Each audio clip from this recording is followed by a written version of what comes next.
In the bustling city of Laketown, discontent had been simmering for years. The citizens had grown weary of the government's empty promises and rampant corruption. Hunger gnawed at the bellies of children, economic hardship gripped families, and fuel scarcity brought daily life to a grinding halt. The final straw came when the government announced yet another fuel price hike, pushing the already strained populace to the brink. On a sweltering afternoon, the central square filled with an unprecedented crowd. People from all walks of life gathered, their faces set with determination. Banners waved in the air, reading, "End Hunger Now, Economic Justice, and Fuel for All." The protest had no singular leader. It was a movement born from collective frustration and a desperate need for change. Among the crowd was Maria, a single mother who had lost her job due to the economic downturn. With her young son in tow, she joined the protest, fueled by a fierce hope for a better future. Next to her stood Raj, a taxi driver whose livelihood had been decimated by the fuel shortages. His hands were calloused, but his spirit was unyielding. As the crowd swelled, chants of "We deserve better" echoed through the streets. The air was thick with a sense of unity and purpose. Social media buzzed with live streams and updates, drawing even more people to the cause. By nightfall, the square was a sea of humanity, undeterred by the oppressive heat or the looming threat of government retaliation. The government, caught off guard by the sheer scale of the protest, initially responded with a show of force. Military men were deployed, and what began as a peaceful demonstration soon turned into a scene of chaos and violence. Tear gas canisters were fired into the crowd, and the sound of gunfire echoed through the streets. Protesters scattered, but many were caught in the fray. Maria and her son were among those arrested, their cries for justice silenced by the heavy hands of the soldiers. Raj, trying to shield a fellow protester, was struck by a rubber bullet and fell to the ground, his body racked with pain. The square, once filled with hope, now ran red with blood and echoed with the screams of the injured and the dying. The brutality of the crackdown shocked the nation.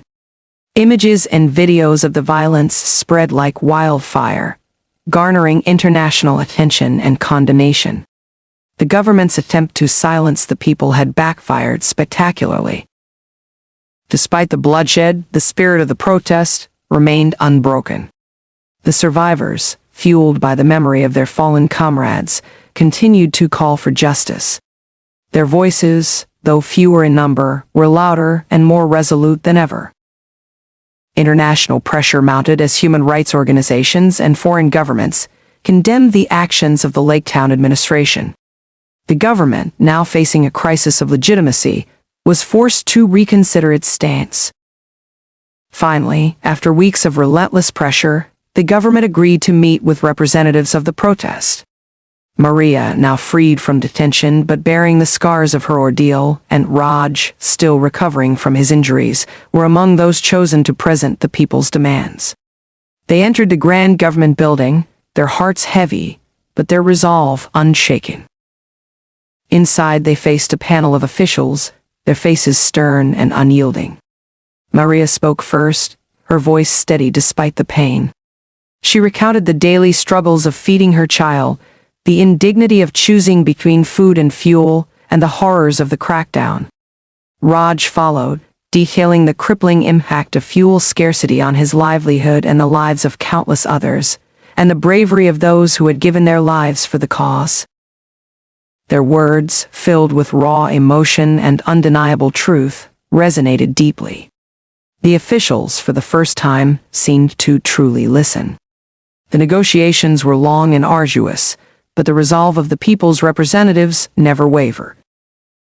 In the end, a historic agreement was reached. The government pledged to roll back the fuel price hike, implement policies to combat hunger, and take concrete steps to revitalize the economy. A committee, including representatives from the protest, was established to oversee these changes and ensure accountability.